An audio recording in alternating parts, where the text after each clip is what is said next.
एक समय की बात है, एक व्यापारी अपनी 3 बेटियों के साथ रहता था। व्यापारी को अपनी तीनों बेटियों से प्यार था। एक दिन उसे किसी काम से दूसरे देश जाना था। जाने से पहले व्यापारी ने अपनी तीनों बेटियों को अपने पास बुलाया और पूछा, मेरी प्यारी बच्चियों, कहो मैं परदेश से तुम तीनों के लिए क्या लाऊं? पहली बेटी ने सुंदर कपड़े और दूसरी बेटी ने गहने मंगवाए। तीसरी बेटी, जिसका नाम ब्यूटी था, उसने अपने पिता से कहा कि वह उसके लिए एक गुलाब का फूल ले आए। व्यापारी ने अपनी तीनों बेटियों से उनके उपहार लाने का वादा किया और अपने सफर पर निकल पड़ा। अपना काम खत्म करके व्यापारी जब अपने घर की ओर चला, तो वह तूफान में फंस गया और रास्ते से भटक गया। बहुत कोशिशों के बाद भी वह अपने घर का रास्ता ना ढूंढ सका। तब तक तो अंधेरा भी हो चुका था। तभी अचानक उसकी नजर एक रोशनी पर पड़ी जो दूर एक महल से आ रही थी। व्यापारी ने सोचा शायद महल में उसे रात बिताने की जगह मिल जाए, इसलिए वह उस तरफ चल पड़ा।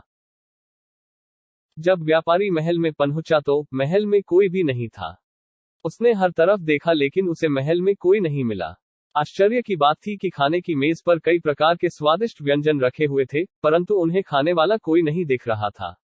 भोजन को देख व्यापारी की भूख और बढ़ गई थी, इसलिए उसने भरपेट खाना खाया और एक कमरे में मुलायम गेंदों पे सो गया।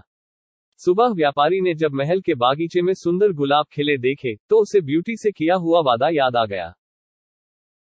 उसने एक फूल तोड़ा और घर की ओर जाने लगा। तभी वहां एक भयानक जीव प्रकट हुआ और बोला, मैंने तुम्हें अपना भोजन खाने दिया, अपने मुलायम गेंदों पर सोने दिया और तुम मेरे ही बागीचे से गुलाब तोड़ रहे हो। तुम्हें इसकी सजा भुगतनी होगी। व्यापारी बहुत डर गया था, कांपते हुए बोला, मुझे माफ कर दो। माफ कर दो मुझे मत मारो। यह गुलाब मैंने अपने लिए नहीं तोड़ा, अपनी बेटी के लिए तोड़ा था। मैंने अपनी बेटी से वादा किया था कि मैं उसके लिए गुलाब का फूल लाऊंगा। यह सुनते ही राक्षस ने व्यापारी से कहा कि वह एक शर्त पर उसे छोड़ेगा, उसे अपनी बेटी को महल में भेजना होगा। डरा और घबराया हुआ व्यापारी अपनी बेटी को भेजने का वादा कर वहां से चला गया। घर पहुंचकर व्यापारी ने अपनी बेटियों को सारी बात बताई और ब्यूटी से माफी मांगते हुए कहा, अपनी जान बचाने के लिए मुझे उस समय कुछ समझ नहीं आया और मैं राक्षस से यह वादा कराया। मुझे माफ कर दो ब्यूटी। अपने स्वार्थी पिता को माफ कर दो। ब्यूटी ने अपने पिता के गले लगते हुए तसल्ली दी। आप बिल्कुल परेशान ना हो पिताजी, मैं आपका किया हुआ वादा जरूर निभाऊंगी। ब्यूटी जब महल पहुंची तो बहुत घबराई हुई थी। राक्षस का भयानक चेहरा देखकर वह बहुत डर गई। लेकिन राक्षस ने उसका खुले दिल से स्वागत किया। राक्षस ने उसे रहने के लिए अपने महल का सबसे अच्छा कमरा दिया और जब ब्यूटी आग के सामने बैठकर कढ़ाई करती तब राक्षस उसके पास घंटों तक बैठा रहता और उसे निहारता रहता। धीरे धीरे दोनों को एक दूसरे का साथ अच्छा लगने लगा और वे अच्छे दोस्त बन गए। अब वह दोनों सारा दिन एक दूसरे से बातें करते और खुश रहते। राक्षस को ब्यूटी बहुत अच्छी लगती थी और वह उससे शादी करना चाहता था, लेकिन डरता था कि ब्यूटी एक राक्षस से कभी शादी नहीं करना चाहेगी।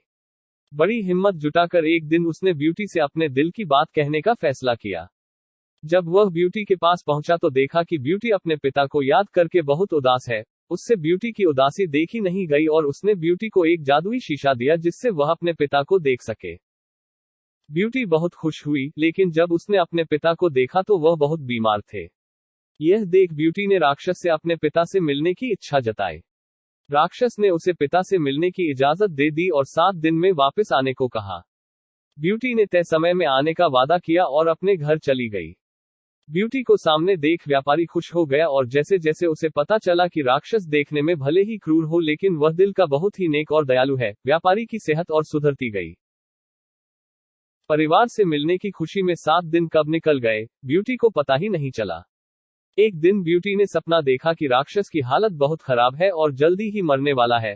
अगले ही दिन वह महल वापस आ गई और उसने पाया कि राक्षस बगीचे में बेसुध पड़ा हुआ था, जैसे वह मर चुका हो। ब्यूटी उसे देखते ही रो पड़ी, तुम मुझे छोड़कर मत जाओ, मैं तुमसे बहुत प्यार करती हूँ और तुमसे शादी करना चाहती हूँ। मैं अपनी सारी जिंदगी तुम्हारे साथ बिताना चाहती हूँ। जैसे ही ब्यूटी ने यह शब्द कहे, एक रोशनी ने राक्षस को ढक लिया, और जब रोशनी गायब हुई तो भयानक और क्रूर दिखने वाला राक्षस एक खूबसूरत राजकुमार में बदल चुका था। राजकुमार ने बताया कि एक दुष्ट जादूगरनी ने उसे एक राक्षस बना दिया था और सच्चे प्यार से ही उस जादू को तोड़ा जा सकता था। बहुत समय से राजकुमार उस लड़की को ढूंढ रहा था, जो उससे उस रूप में प्यार करे जिससे सब डरते थे, जो उसकी सूरत से नहीं बल्कि उसके गुणों को चाहे। आखिरकार राजकुमार को उसका सच्चा प्यार मिल गया और वह बहुत खुश था। जल्द ही ब्यूटी और राजकुमार की शादी हो गई और वह अपनी गुलाबों सी खूबसूरत दुनिया में हंसी खुशी रहने लगे।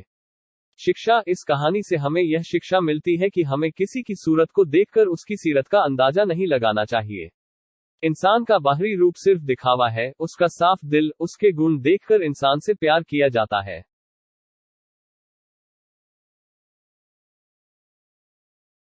शुक्रिया वीडियो को देखने का और अच्छी और कमाल की कहानी सुनने के लिए लाइक शेयर करें।